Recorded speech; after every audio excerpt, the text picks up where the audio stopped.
Finite automata చూద్దాం. కనిపిస్తుంది కదా. ఓకే, ఇప్పుడు దీన్ని 5 టపుల్స్తో డిఫైన్ చేయొచ్చు. 5 టపుల్స్ ఉంటాయి ఇలా. 5 ఎం అనుకున్నాం. డిటర్మినిస్టిక్ ఫైనైట్ ఆటోమేటా ఎం అనుకుంటే దాంట్లో 5 ఉంటాయి. ఒకటి క్యూ, సిగ్మా, ట్రాన్సిషన్ ఫంక్షన్. దీని ట్రాన్సిషన్ ఫంక్షన్ అంటారు. బేసిక్గా మనం డెల్టా అని తెలిసి ఇప్పటివరకు, కానీ ఇక్కడ ట్రాన్సిషన్ ఫంక్షన్ అంటారు దీన్ని. Q not capital F.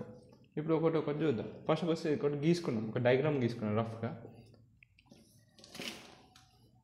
ఇక్కడ గీసుకున్నాము, కనిపిస్తుంది కదా ఇక్కడ ఒక ప్లేస్ ఉంది. సో ఇనిషియల్ స్టేట్కి యారో మార్క్ ఉంటుంది. దీనిపైన ఏ అప్లై చేస్తే ఇనిషియల్ స్టేట్కి వచ్చింది. తర్వాత అన్ అప్లయింగ్ బ్లీ ఇట్ గోస్ టు Q1కి వచ్చింది. ఫైనల్ స్టేట్కి 2 సర్కిల్స్ ఉంటాయి. ఇది ఫైనల్ స్టేట్. మళ్ళీ దీనిపైన ఏ అప్లై చేస్తే Q1లోనే ఉంది. దీనిపైన బి అప్లై చేస్తే Q0 పోయింది. ఇది బేసిక్ ఒక డయాగ్రామ్ తీసుకున్నాను. దీని పరంగా ఇవి చెప్తాను నేను ఇప్పుడు. క్యూ కాడ నుంచి వద్దాం. క్యూ అన్నది ఏంటిదంటే ఫైనైట్. ఇప్పుడు క్యూ కాడ నుంచి వద్దాం. ఫస్ట్ క్యూ ఏంటంటే ఫైనైట్ సెట్ ఆఫ్ స్టేట్స్. ఫైనైట్ సెట్ ఆఫ్ స్టేట్స్ని క్యూతో రిప్రజెంట్ చేస్తారు. క్యూ అంటే finite set of states. So Q equals ఏంటిది ఇలా. ఇప్పుడు Q0, Q2 ఈ 2 స్టేట్లు ఉన్నాయి కాబట్టి ఇవే ఫైనైట్ సెట్ ఆఫ్ స్టేట్స్. ఏవైతే స్టేట్స్ వాడినో అది క్యూ అన్నమాట. ఎన్ని స్టేట్స్ ఉన్నాయి ఇక్కడ Q0, Q1 2 స్టేట్లు వాడినాం కాబట్టి ఇది క్యూ. నెక్స్ట్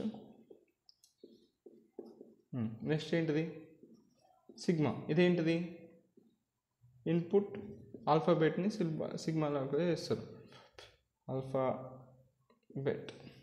సో ఇక్కడ మన ఇన్పుట్ ఆల్ఫాబెట్స్ ఏంటి, ఏ కామా బి మన ఇన్పుట్ ఆల్ఫాబెట్స్. Right, done. దీన్ని ట్రాన్సిషన్ ఫంక్షన్ అంటారు. సో అది కొంచెం సేఫ్ అయినాక డిస్కస్ చేద్దాం. తర్వాత Q0 అంటే ఇనిషియల్ స్టేట్. మనకి ఎట్లయినా ఇనిషియల్ స్టేట్ ఎప్పుడైనా ఒకటే ఉంటుంది. ఫైనల్ స్టేట్స్ మస్తు ఉండొచ్చు కానీ ఇనిషియల్ స్టేట్ మాత్రం ఒకటే ఉంటుంది. సో ఇక Q0 ఈక్వల్స్ ఏంటిది, Q0 ఈక్వల్స్ ఏంటిది ఇనిషియల్ స్టేటు Q0. నెక్స్ట్ ఎఫ్ అంటే ఏంటిదంటే సెట్ ఆఫ్ ఫైనల్ స్టేట్స్ని ఎఫ్ అంటారు. సో ఎఫ్ ఇక్కడ ఏంటిది, ఎఫ్ ఈక్వల్స్ టు సెట్. ఎప్పుడు ఎట్లా పెట్టాలి, కర్లీ బ్రేసెస్. అందుకే నువ్వు అబ్జర్వ్ చేస్తే ఎక్కడైనా కర్లీ బ్రేసెస్ పడుతున్నా సెట్ ఉన్నప్పుడు. సో ఫైనల్ స్టేట్స్ మల్టిపుల్ ఉండొచ్చు, కానీ ఇక్కడ మనకి ఫైనల్ స్టేట్ డబుల్ సర్కిల్లో ఒకటే ఉంది కాబట్టి ఒకటి పెట్టినాం. ఇప్పుడు ట్రాన్సిషన్ ఫంక్షన్ చూద్దాం. దీన్ని ట్రాన్సిషన్ ఫంక్షన్ అంటారు. Transition function. Okay, transition function చూద్దాం. ట్రాన్సిషన్ ఫంక్షన్ అంటే ఎట్లా రాస్తా అంటే ఇట్లా రాస్తారు, డెల్టా రాసేసి. ఫస్ట్ ఇప్పుడు Q0 పైన ఏ అప్లై చేస్తే ఏ స్టేట్కి వెళ్ళింది. Q0 పైన ఏ అప్లై చేస్తే ఎటు పోయింది, మళ్ళీ Q0లోకి పోయింది. సో ఇట్లా రాస్తారు. మీరు అర్థం చేసుకోవాల్సింది ఏంటంటే ఇది కరెంట్ స్టేటు. ఇక్కడ మనం ఫస్ట్ కరెంట్ స్టేట్ రాస్తాం.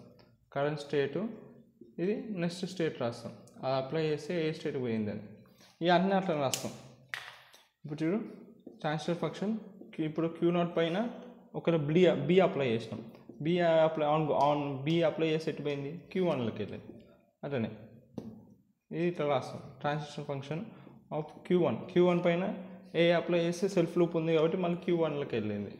ఇప్పుడు Q1 పైన బి అప్లై చేస్తే ఎటు వెళ్ళింది, Q0కి వెళ్ళింది. ఇట్లా రాస్తాం ట్రాన్సిషన్ ఫంక్షన్. అంతే అన్నమాట. ఇప్పుడు దీన్ని ఎందుకు డిఎఫ్ఏ అంటున్నారంటే ఇక్కడ స్పేస్ లేదు. సరే చెప్తాలే, ఇక్కడ ఉంది కదా, ఇక్కడ చెప్తా. దీన్ని ఎందుకు డిఎఫ్ఏ అంటున్నారంటే ఇప్పుడు Q0 అని ఒకటి స్టేట్ ఉంది, రైట్. ఈ స్టేట్ పైన నేను ఒక వేరే వాడడం, ఎందుకంటే వేరే టాపిక్ కదా మళ్ళీ అనుకుంటారు, గ్రీన్ వాడతా. ఇప్పుడు దీన్ని ఎందుకు దీన్ని డిఎఫ్ఐ అని ఎందుకు అంటున్నాను మరి. డిఎఫ్ అని ఇట్ ఈస్ కాలింగ్ అది డిఎఫ్ఐ ఎందుకంటే Q0 అని ఒక స్టేట్ ఉన్నాకో దీనిపైన ఒక ఆల్ఫాబెట్ పెడితే నెక్స్ట్ ఒకటే స్టేట్కి వెళ్తుంది. అర్థమవుతుందా? ఒక ఆల్ఫాబెట్ పెడితే ఒకటే స్టేట్కి పోతుంది. వేరే ఎన్ఎఫ్ఏ అని ఒకటి ఉంటుంది.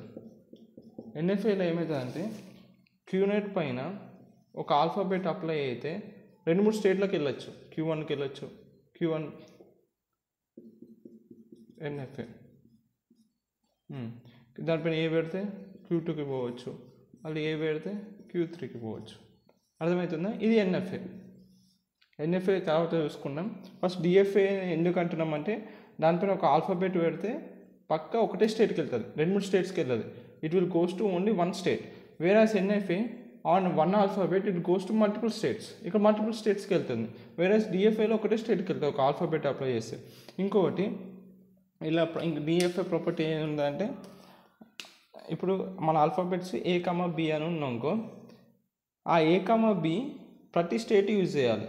అంటే నాకు నచ్చకపోయినా ప్రతి state A, B alphabet use చేయాలి. అంటే ఆ అప్లయింగ్ ఏ అప్లై చేయాలి, దాంతోపాటు B కూడా యూజ్ చేసుకోవాలి. అట్లనే ఇప్పుడు Q1 కూడా ఏ అప్లై చేయాలి, B వాడుకోవాలి. అంటే ఏవైతే ఆల్ఫాబెట్స్ ఏవైతే సింబల్స్ ఉంటాయో ఆ సింబల్స్ ప్రతి స్టేట్ వాడాలి. ఎన్ని సింబల్స్ ఉంటాయి, 2 సింబల్స్ ఉన్నాయి కాబట్టి 2 సింబల్స్ వాడాలి. అదే దాని ప్రాపర్టీ. సో ఇప్పుడు ఇదే ఆల్ఫాబెట్ A, B ఉన్నాకో every state use these symbols both. So A, B ఎన్ని స్టేట్స్ ఉంటే అన్ని స్టేట్స్ ఈ ఆల్ఫాబెట్స్ని యూజ్ చేయాలి. అర్థమైందా ప్రాపర్టీ?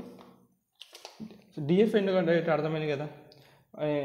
ఇక్కడ ఒక సింబల్ అప్లై చేస్తే ఒకటే స్టేట్కి పోతుంది. వేరే ఎన్ఎఫ్ఐలో మల్టిపుల్ స్టేట్స్కి పోతుంది ఒక సింబల్ అప్లై చేస్తే. ఇంకా దీనికి ఉన్న ప్రాపర్టీ ఏంటిదంటే డిఎఫ్ఐకి ఉన్న ప్రాపర్టీ, ఇప్పుడు నా దగ్గర 2 సింబల్స్ ఉన్నాయనుకో, ఈ 2 సింబల్స్ అన్ని స్టేట్స్ పైన Q0 పైన 2 AB వాడాలి, Q1 పైన 2 వాడాలి. నేను A ఒకటే వాడతా, B వాడా అంటే నడవదు. ఓకే.